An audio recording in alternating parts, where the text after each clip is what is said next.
और 4 की चौसर की करेंगे शुरुआत दिन की बड़ी खबर के साथ, जहां कांग्रेस को मध्य प्रदेश में बड़ा झटका लगा है। इंदौर संसदीय सीट से कांग्रेस के लोकसभा उम्मीदवार अक्षय कांति बम ने अपना नामांकन वापस ले लिया है।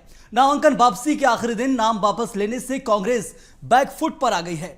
इंदौर लोकसभा सीट से कांग्रेस प्रत्याशी अक्षय कांति बम ने अपना नामांकन वापस लिया और बीजेपी में शामिल हो गए। ऐसे में कांग्रेस के पास अब कोई विकल्प नहीं बचा है। सबसे पहले इस पूरे मसले पर देखिए हमारी ये खास रिपोर्ट।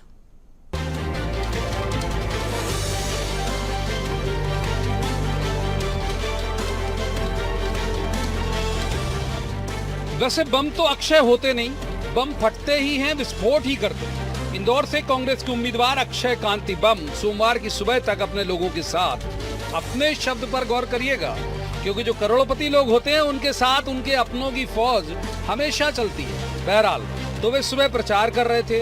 अचानक बीजेपी के नेता और इंदौर में नंबर 2 की हैसियत रखने वाले रमेश मेंदोला के साथ कलेक्टोरेट में प्रकट होते हैं और अपनी पगड़ी बीजेपी के पैरों में रख देते हैं, यानी नाम वापस ले लेते हैं। ऐन वक्त में नाम वापस लेने के क्या मायने हैं? क्या बम में इतना विस्फोटक था कि बीजेपी उम्मीदवार को खतरा था?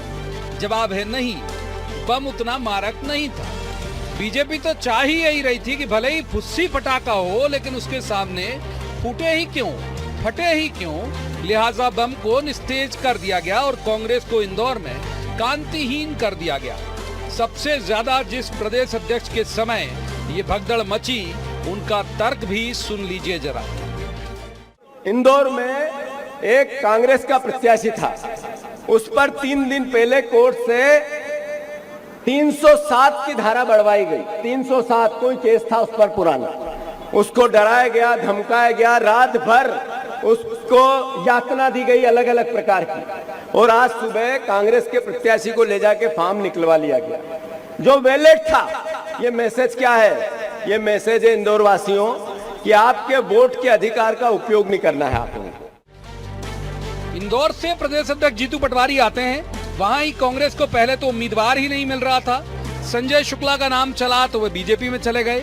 1-2 और लोगों को टटोला गया तो उन्होंने चुनाव लड़ने से मना कर दिया। फिर तलाश कर लाए गए अक्षय कांति बम, जो विधायक का चुनाव लड़ना चाहते थे लेकिन टिकट नहीं मिला था। कहा जाता है कि कांग्रेस का कोई बड़ा नेता उनके लिए प्रचार तक नहीं कर रहा था। बीजेपी यहां मार्जिन तो बहुत पहले से तलाश कर रही थी।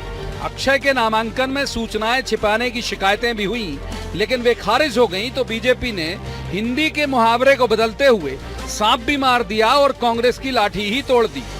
जाहिर है कि भले ही नाम वापसी के वक्त बीजेपी के नेता बगलगीर रहे हों, लेकिन बीजेपी तो इसे कांग्रेस का अंदरूनी मामला और पार्टी के अंदर मची भगदड़ को ही कारण बताएगी।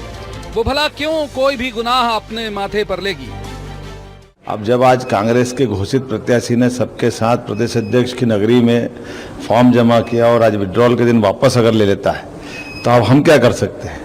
कांग्रेस ने घुटने टेके हैं। कांग्रेस के साथ हमारे मध्य प्रदेश के अंदर समाजवादी पार्टी ने घुटने टेके, वो लड़ना नहीं चाहते हैं, उनमें दम नहीं बचा। तो उसमें ये लोकतंत्र की ताकत है, मोदी जी की लोकप्रियता और भाजपा की जनता के पीछे नीचे तक की जड़ें की गहराई है।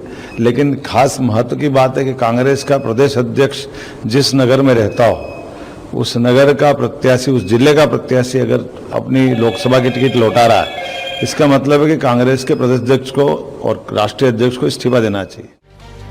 कांग्रेस के लिहाज से यदि बात करें तो ये शर्मनाक स्थिति है। जहाज डूब रहा है। कैप्टन राहुल गांधी से लेकर जीतू पटवारी तक कुछ भी कर पाने लायक दिख नहीं रहे। ये सारे तर्क होते हैं कि बीजेपी धमका रही है, डर दिखा रही है। असल बात यह है कि कोई नियंत्रण पार्टी के अंदर न देश के मुखिया का है, न ही प्रदेश के मुखिया का।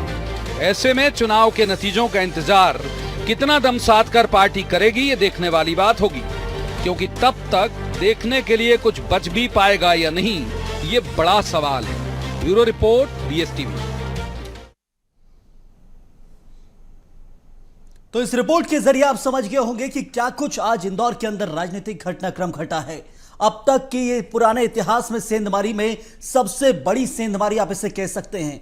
आगे देखिए आप, इंदौर लोकसभा सीट से कांग्रेस प्रत्याशी अक्षय कांति बम ने सोमवार को जहां नामांकन वापस ले लिया, मंत्री कैलाश विजयवर्गीय और भाजपा विधायक रमेश मेंदोला के साथ अक्षय फॉर्म वापस लेने कलेक्टर कार्यालय पहुंचे। नामांकन वापस लेने के बाद उन्होंने भाजपा भी ज्वाइन कर ली। बीजेपी में शामिल होने के बाद बीजेपी नेताओं ने क्या कुछ कहा है वो भी आप सुन लीजिए। हैं, अच्छे मित्र हैं, उनसे हमारे पारिवारिक संबंध है।